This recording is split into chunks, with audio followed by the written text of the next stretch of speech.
श्री स्वामी समर्थ जगतगुरु सम्राट श्री कल्की प्रभु ओम नमो भगवते वासुदेवाय। अध्याय 1 कुरुक्षेत्र के युद्ध स्थल में सैन्य निरीक्षण। धृतराष्ट्र उवाच धर्म क्षेत्रे कुरुक्षेत्रे समवेतायुयुत्सवः मामकाः पांडवाश्चैव किमकुर्वत संजय। धृतराष्ट्र ने कहा, हे संजय, धर्मभूमि कुरुक्षेत्र में युद्ध की इच्छा से एकत्र हुए मेरे तथा पांडु के पुत्रों ने क्या किया। तात्पर्य: भगवद गीता एक बहुपठित आस्तिक विज्ञान है जो गीता महात्म्य में सार रूप में दिया हुआ है। इसमें यह उल्लेख है कि मनुष्य को चाहिए कि वह श्री कृष्ण के भक्त की सहायता से संवीक्षण करते हुए भगवद गीता का अध्ययन करे और स्वार्थ प्रेरित व्याख्याओं के बिना उसे समझने का प्रयास करे। अर्जुन ने जिस प्रकार से साक्षात भगवान श्री कृष्ण से गीता सुनी और उसका उपदेश ग्रहण किया, इस प्रकार की स्पष्ट अनुभूति का उदाहरण भगवद गीता में ही है। यदि उसी गुरु परंपरा से निजी स्वार्थ से प्रेरित हुए बिना किसी को भगवद गीता समझने का सौभाग्य प्राप्त हो तो वह समस्त वैदिक ज्ञान तथा विश्व के समस्त शास्त्रों के अध्ययन को पीछे छोड़ देता है। पाठक को भगवद गीता में न केवल अन्य शास्त्रों की सारी बातें मिलेगी, अपितु ऐसी बातें भी मिलेगी जो अन्यत्र कहीं उपलब्ध नहीं है। यही गीता का विशिष्ट मानदंड है।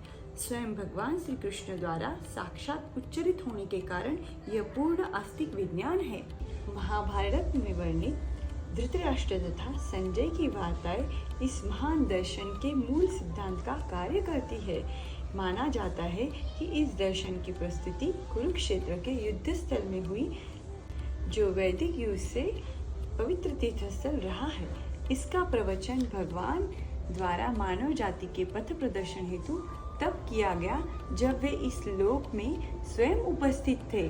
धर्म क्षेत्र शब्द सार्थक है क्योंकि कुरुक्षेत्र के युद्ध स्थल में अर्जुन के पक्ष में श्री भगवान स्वयं उपस्थित थे। कौरवों का पिता धृतराष्ट्र अपने पुत्रों की विजय की संभावना के विषय में अत्यधिक संदिग्ध था। अतः इसी संदेह के कारण उसने अपने सचिव से पूछा, उन्होंने क्या किया। वह आश्वस्त था कि उसके पुत्र तथा उसके छोटे भाई पांडु के पुत्र कुरुक्षेत्र की युद्ध भूमि में निर्णयात्मक संग्राम के लिए एकत्र हुए हैं। फिर भी उसकी जिज्ञासा सार्थक है। वह नहीं चाहता था कि भाइयों में कोई समझौता हो, अतः वह युद्ध भूमि में अपने पुत्रों की नियति के विषय में अश्वत होना चाह रहा था। चूंकि इस युद्ध को कुरुक्षेत्र में लड़ा जाना था, जिसका उल्लेख वेदों में स्वर्ग के निवासियों के लिए भी तीर्थस्थल के रूप में हुआ है, अतः धृतराष्ट्र अंततः भयभीत था कि इस पवित्र स्थल का युद्ध के परिणाम पर न जाने कैसा प्रभाव पड़े।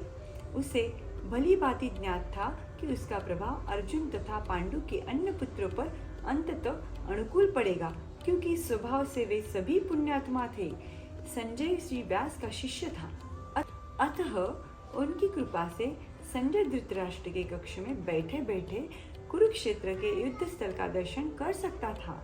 इसीलिए धृतराष्ट्र ने उससे युद्ध स्थल की स्थिति के विषय में पूछा। पांडव तथा धृतराष्ट्र के पुत्र दोनों ही एक वंश से संबंधित है, किंतु यहाँ पर धृतराष्ट्र के वाक्य से उसके मनोभाव प्रकट होते हैं। उसने जानबूझकर अपने पुत्रों को कुरु कहा और पांडु के पुत्र को वंश के उत्तराधिकार से विलग कर दिया। इस तरह पांडु के पुत्रों अर्थात अपने भतीजों के साथ धृतराष्ट्र की विशिष्ट मनस्थिति समझी जा सकती है।